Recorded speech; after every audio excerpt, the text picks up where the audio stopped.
Welcome to the deep dive. Today we're diving into something truly special. Hmm. Pope Francis's recent reflection, C'est la confiance. It is confidence, yep. Exactly. And it focuses right in on the enduring wisdom of Saint Therese, of the child Jesus and the Holy Face. And it's arrived just as we're marking the 150th anniversary of her birth, Yeah. which feels significant. It really does. What's quite fascinating, too, is how Saint Therese's appeal just cuts across so many boundaries. Right. Even beyond Christianity. Absolutely. Even UNESCO recognizes her as a significant figure for contemporary humanity. That's amazing. So this anniversary year, 2023, marking 150 years since 1873, and also the centenary just passed of her beatification. Yeah. It feels like a really powerful moment to grasp her message. And the core of that message, as Pope Francis really illuminates, is this profound confidence, this trust in God's merciful love. That's the cornerstone. It's the heart of her little way. And that quote of hers, "It is confidence and nothing but confidence that must lead us to love." Wow, it just hits you. Deceptively simple, isn't it? Mm-hmm. It's so deep. Pope Francis actually says that, quote, alone could justify her being named a doctor of the church. That's quite a statement. It is. It sort of bypasses all the complex theology and points straight to this radical trust, a trust that unlocks grace, makes us channels of mercy. Yeah, instead of trying to control everything ourselves. Exactly. Yeah. How often do we do that? Rely on our own strength. Therese just offers this completely different path. Okay, so our mission today really is to understand this little way. What is it, fundamentally? Oh, what's the essence? And why has this young woman who lived, let's face it, a short and seemingly uneventful life, why does she resonate so deeply, so widely? And maybe most importantly, what can any of us take from her message for our own spiritual journeys? Without getting totally bogged down in theological complexities. Well, to start unpacking that huge impact she had, I think we need to look at her life just briefly. Yep. Her earthly life was incredibly short, just 24 years. I'm so young. And she entered the Carmelite monastery in Lisieux really young, at 15. She actually had to ask Pope Leo XIII for special permission. During a pilgrimage to Rome, right, in 1887. That's the one. Even that act itself, it speaks volumes about her conviction, even then. It's incredible, this ordinary life, you might say, inside a convent. Hidden, yeah. Yet it gave birth to this spirituality that inspires millions long after her death, mainly through her writings being shared. It really shows the power of that internal focus, doesn't it? Definitely. And the church recognized the depth of her spirituality pretty quickly. They did. Pope St. Pius VI apparently predicted she'd become one of the greatest saints of modern times. And then you have Pope Benedict XVI declaring her venerable, praising her little way. The way of spiritual childhood. Exactly. Then Pope Pius II beatified and canonized her. He apparently felt it was a huge blessing that she was the first Blutzen saint he elevated. Her influence was just undeniable right from the start. Undeniable, and the recognition just kept coming. Patroness of the missions. And a patron saint of France. Then Doctor of the Church, a century after her death, from St. John Paul II. Who called her an expert in the science of love. Even Pope Benedict XVI pointed to her science of love as a guide, especially for theologians. And Pope Francis himself canonized her parents, Louis and Zilly Martin. Right. It's just a remarkable legacy for someone who lived such a hidden life. And her chosen religious name tells us a lot too, doesn't it? Saint Therese of the child Jesus and the Holy Face. It really does. Child Jesus immediately points to the incarnation, God becoming small, vulnerable, loving. A holy face. That reflects Christ's surrender and his passion, that redemptive love shown through suffering and sacrifice. These weren't just labels for her. No, they were like anchors for her whole spirituality. Absolutely. Grounded in those core mysteries. And her personal motto, Jesus is my one love, it echoes that New Testament truth. God is love. It's that intense focus, that singular devotion that really fueled everything. And you see how that deep love for Jesus just naturally flowed outwards into a missionary heart. Yeah, her idea of mission was so direct. To love Jesus and to make him loved. Simple as that. And she said her reason for entering Carmel was to save souls. Right. For her, loving Jesus and saving souls weren't separate things at all. They were totally intertwined. So entering the cloister wasn't about escaping the world for her. Not at all. It was a profound way of engaging with the world spiritually, driven by this deep care for others. Really embodying that merciful love of the Father, the care of the Good Shepherd. Precisely. And her take on evangelization feels so relevant now. She believed it happens through attraction, not by pressure or proselytism. That image she uses from the Song of Songs, being drawn by the odor of your ointments. It's beautiful, isn't it? That quiet, compelling witness of a life lived in love, just drawing people in, Yeah. like a gentle but powerful force. Yeah, like an irresistible current, just pulling everything along. Pope Francis points out her roots in the Carmelite mystical tradition, too. Right, St. Teresa of Avila, St. John of the Cross, that whole imagery of Christ as the bridegroom and the church as his bride. And even when she was facing death herself, her focus wasn't just on her own comfort. No, it remained outward on that apostolic spirit. She saw the Holy Spirit's work in a similar way. The more intensely love burns inside someone. The more power it has to attract other souls to God. Exactly. And then there's that lovely promise she made about her shower of roses after her death. Ah, yes, symbolizing all the graces people receive through her intercession. It speaks to how her love continues to have an impact, doesn't it? Even now. Definitely. Which brings us, I suppose, to what many see as her biggest contribution. The little way. The little way of trust and love. Pope Francis really highlights how this isn't some exclusive path for, spiritual experts. Yeah, so for everyone. Anyone, Yeah. regardless of age, background, situation, and life. It's the way God reveals himself to the little ones, the childlike. She wrote about discovering it herself in her autobiography, Story of a Soul, how she felt too small, too weak for the traditional paths to holiness. Yeah, she acknowledged her limitations, her littleness, and she searched for a very straight, very short, and totally new way to heaven. It feels very relatable, that struggle. Totally. And then she comes up with that wonderful image of the elevator. The loving arms of Jesus. Yes. And the key is the shift in focus. It's not about us striving, climbing, growing taller on our own. It's about remaining little. And trusting completely in his power to lift us up. That's a real paradigm shift. It pushes right back against what Pope Francis calls that Pelagian notion of holiness, doesn't it? Oh, absolutely. The idea that we can basically earn our salvation mostly through our own efforts. Right, without fully acknowledging how much we need God's grace. Therese just flips that. She emphasizes God's loving action first, always. She had this bold confidence, didn't she? Believing she'd become a great saint. Astonishing confidence.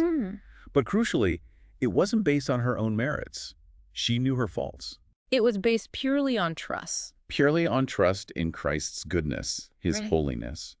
She believed God would be pleased with her small efforts, offered with love, and would basically clothe her in his own infinite merits. Now, it's important to clarify, this isn't saying good works don't matter in Catholic teaching. No, not at all. It doesn't dismiss the idea that grace increases through good deeds. But it puts the emphasis squarely on God's primary role. And it acknowledges that we can't really measure our own progress accurately anyway. We don't know our own merits for sure. Which is why she wanted to appear before God with empty hands. Exactly.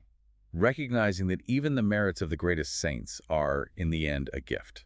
Pure grace, as she put it. It cultivates such a different spirit, doesn't it? Gratitude and love instead of self-satisfaction. It really does. And it's incredibly encouraging for anyone who feels frail or sinful or just small. It tells us we don't need grand actions. No, just surrender your limits, be grateful for his love, and let him lift you. You even see this in how she thought about the Eucharist. Her focus wasn't only on her desire to receive Jesus. But even more on Jesus' desire to unite with us. Yes, his longing to come and dwell in our hearts. She wanted him to remain in me, as in a tabernacle, really highlighting his initiative in that encounter. And this confidence she talks about, it's not just for the afterlife, is it? Oh no, it transforms daily life.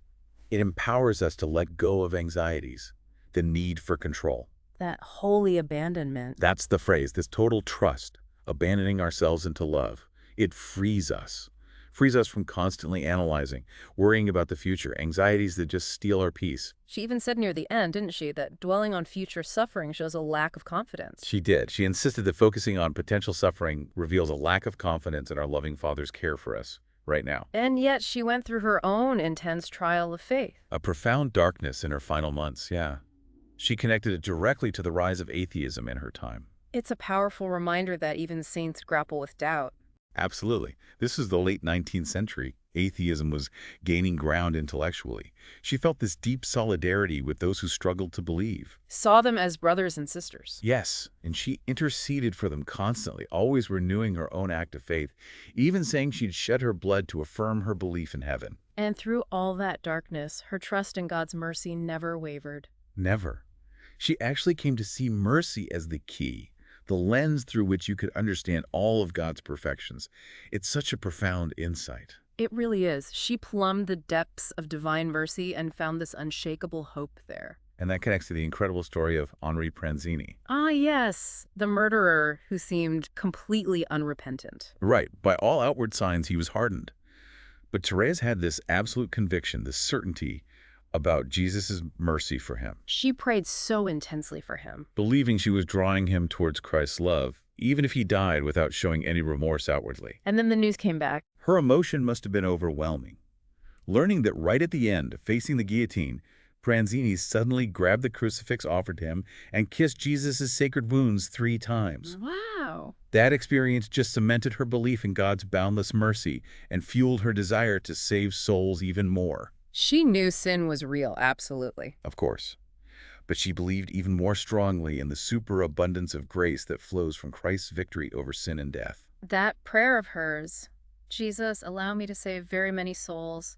Let no soul be lost today. It just speaks volumes about that unwavering trust in divine mercy. So we've talked about faith and hope, but Therese really elevates charity, love, as the greatest virtue. The supreme gift of the Spirit, yes. Her story of a soul is, at its heart, a story about charity. It reflects Jesus' great commandment. Love one another as he loved us. And she had that eke about Jesus' thirst on the cross. Not just physical thirst, but a deep longing for our love. That spousal imagery was important to her too? That sense of intimacy with Christ? Definitely. Heart of my spouse is mine alone, she wrote. It shows that very personal connection. She seemed utterly certain of Jesus' personal love for her, not just in general, but for her specifically, during his passion, throughout his life. Absolutely. And she read the whole gospel through that lens of love. She immersed herself in the mysteries of Christ's life, alongside Mary, Joseph, Mary Magdalene. Her thoughts on Mary Magdalene are powerful, aren't they? Seeing how Magdalene understood Jesus' incredible love and mercy. Yes. And Therese's own act of oblation to merciful love, that led to what she called oceans of graces, flooding her soul. A deep mystical life, but one lived out in everyday simplicity. Exactly. Her practice of charity wasn't about huge dramatic acts. It was in the ordinary things, the daily interactions, inspired by the Virgin Mary's example. Giving oneself completely in the small details. And she had a unique view of Mary, didn't she? Not some distant queen. No, she saw Mary as the greatest, precisely because she was the least, living that humble life of simple faith. Mary was the first to walk the little way. There's that beautiful bit in her poem about Mary guiding the little ones along her ordinary path. And she tells that story about caring for a sick sister, choosing that simple act of service over some other pleasure. It's a perfect example of finding the extraordinary in the ordinary when love is the motive. Then there's her profound understanding of the heart of the church. Ah, yes, that came to her in prayer, inspired by St. Paul, 1 Corinthians 12 and 13. The hymn to charity. Right. And she had this amazing realization. My vocation is love. In the heart of the church, my mother, I shall be love. That wasn't just poetry for her. No, it was a deep spiritual discovery. And the heart she found wasn't about power or triumphalism. It was about love, humility, mercy. Exactly. Yeah. Which is such a relevant insight for us today, isn't it? When we see imperfections in the church, she guides us to look deeper, to connect with that true, loving heart. It's quite striking how her focus shifted near the end of her life. How so? Well, many saints long intensely for heaven, right? But Therese, even amidst her own suffering and doubts, Her focus turned even more outwards. yes, towards the good of others. She even questioned the reality of heaven sometimes, but her desire for the salvation of souls just burned brighter. She wanted to continue her mission from heaven. That's right. She said, my heaven will be spent on earth until the end of the world, doing good, drawing people to God. That unwavering belief in the fruitfulness of her way, her abandonment, it's symbolized by that shower of roses. And it all comes back to that central message. C'est la confiance. Trust. Trust in God's merciful love. That trust leads to love for others, and it frees us from fear. Pope Francis makes that connection beautifully to his own call in Evangelii Gaudium. Right, his call to focus on what's essential, what's most attractive in the Christian message. And he calls Therese a doctor of synthesis. Yes. Her genius isn't in complex analysis, but in synthesis, in leading us back to the absolute core, God's saving love in Jesus Christ. Prioritizing the hierarchy of truths. With charity, love, right at the center of Christian morality. Yeah. We need to see past the maybe secondary details of her life sometimes and grasp that core message of love and trust. It feels incredibly timely now. Doesn't it? In a world so often focused on self, on fleeting things, on individualism. A complexity, indifference. She goes us back to simplicity, the primacy of love, trust, abandonment, moving beyond just rules. To the actual joy of the gospel. Her witness, honestly, even 150 years after her birth, it feels so alive, so relevant. She's still accompanying us, you could say. Still showering those roses. The graces God gives through her intercession, yeah. So as we wrap up this deep dive, maybe we can echo that prayer Pope Francis includes at the end of his exhortation. Asking for that grace. Yes, the grace of profound confidence in God's immense love and the ability to imitate, in our own way, her little way of holiness. Which really leaves a question for you, the listener, doesn't it? How might embracing that spirit of childlike trust really reshape your own approach to faith, your interactions with the world?